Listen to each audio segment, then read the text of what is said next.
Welcome back to the channel. Today I'm going to be doing a review on the brand new gimbal from FeiyuTech, the FeiyuTech Scorp Mini. Now this gimbal is trying to do a lot of things because it's been designed for mirrorless cameras, point and shoots, action cameras and smartphones. Personally, I only used it for my mirrorless camera because I don't have a point and shoot, and action cameras and smartphones tend to have great built-in stabilization anyway, so I only used it for my X-T3 with the 23mm f2. Small, lightweight mirrorless camera, well within the parameters of this particular gimbal. Now, this gimbal is a gimbal that I hate as much as I love it. And I really love this gimbal, but I really hate this gimbal as well for a number of reasons. There are certain things that frustrate the hell out of me.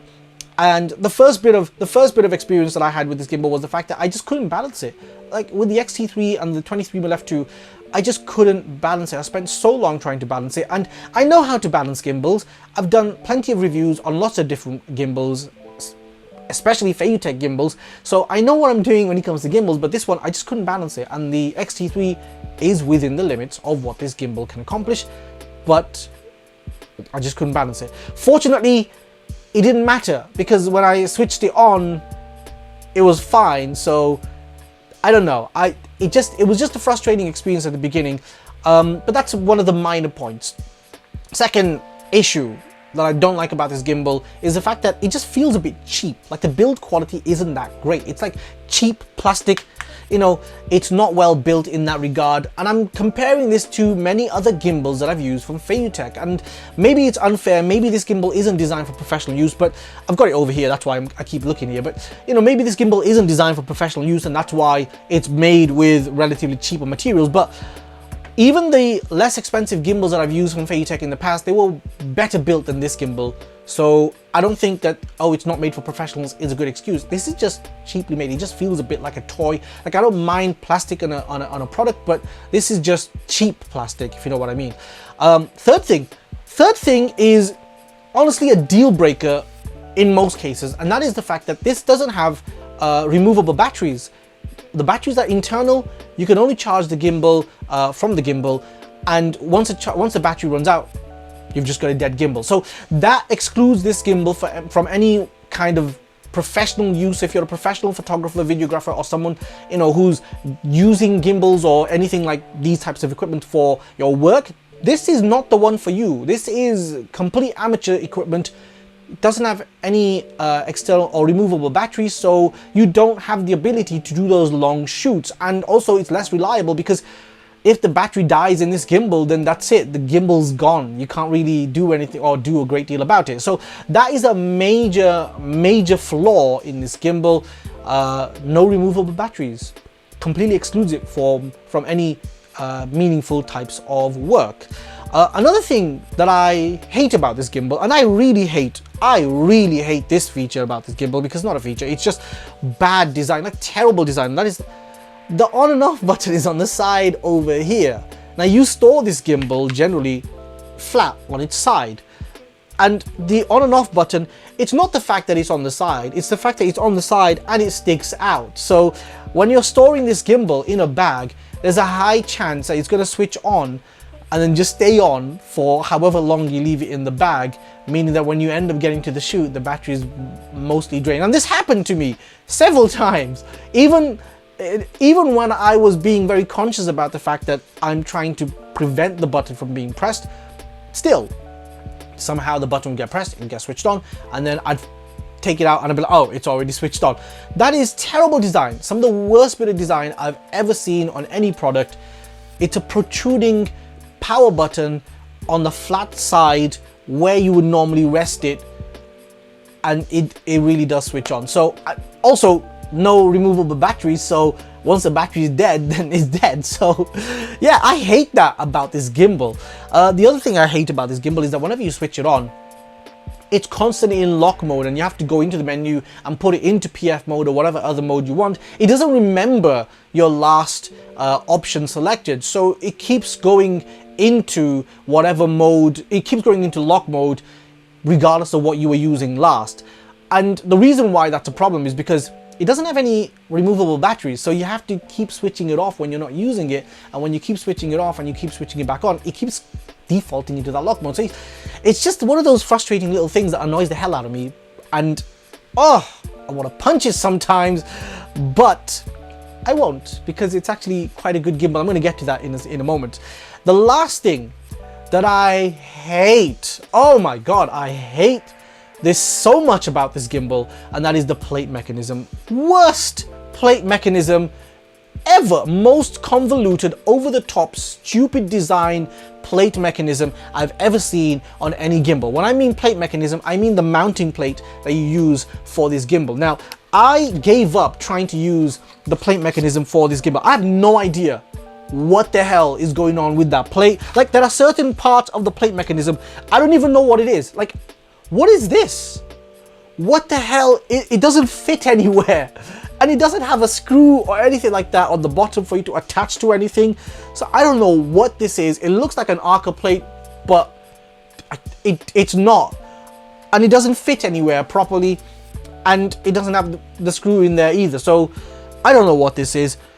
I just ended up using the plate from the DJI Ronin SC. I took the plate from there. It fits on here perfectly. You can balance things properly as well. And maybe that's why I couldn't balance it in the first place. Maybe that's why.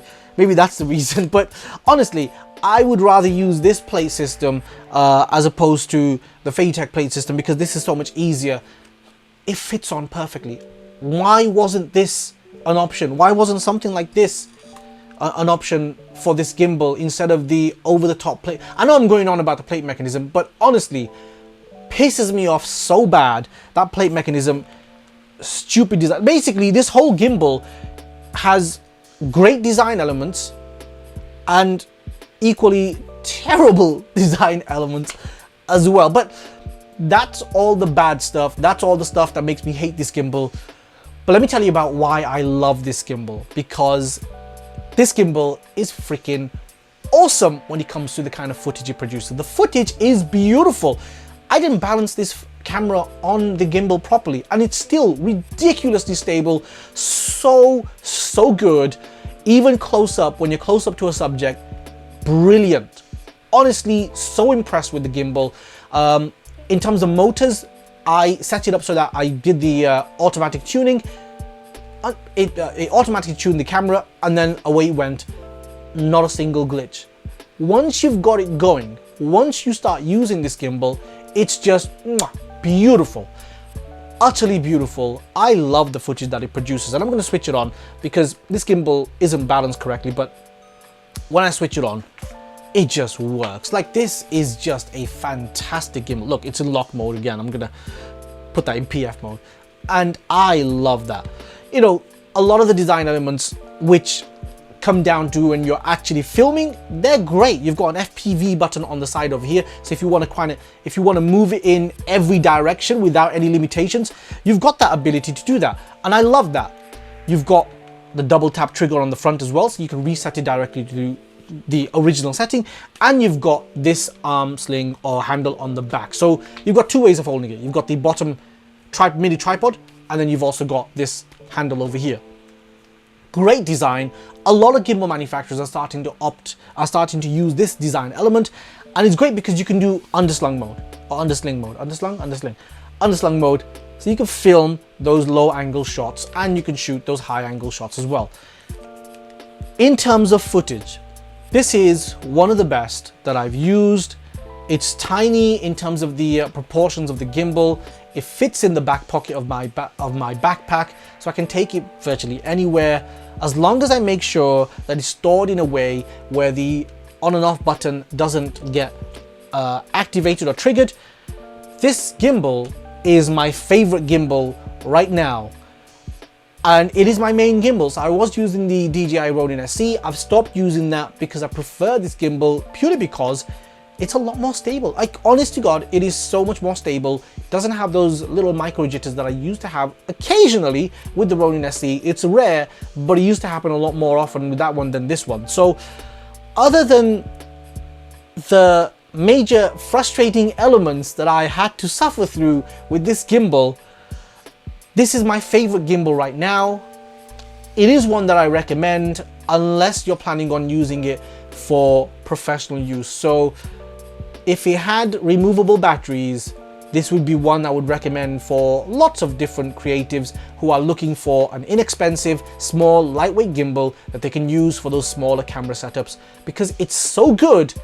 It's just that removable battery thing which tears it down to a consumer grade product which can't be used for any meaningful projects. But yeah, that's the review of the FeiyuTech Scorp Mini. It is a brilliant gimbal, one that as I said, one that I love and equally hate, but I'm going to carry on using it because it's my main gimbal at the moment, and the footage that it produces, footage ultimately is king. If it produces the results, if it produces the goods, then that's what I'm really most concerned about. So yeah, that's just been a quick review of, I say quick, it's been what, 10 minutes, 11 minutes now, a review of the FeiyuTech Scorp Mini Gimbal. Hope you liked this video, hope you found it helpful. If you like this video, hit the like button, subscribe, share this video, and I hope to see you all in the next one. Thank you.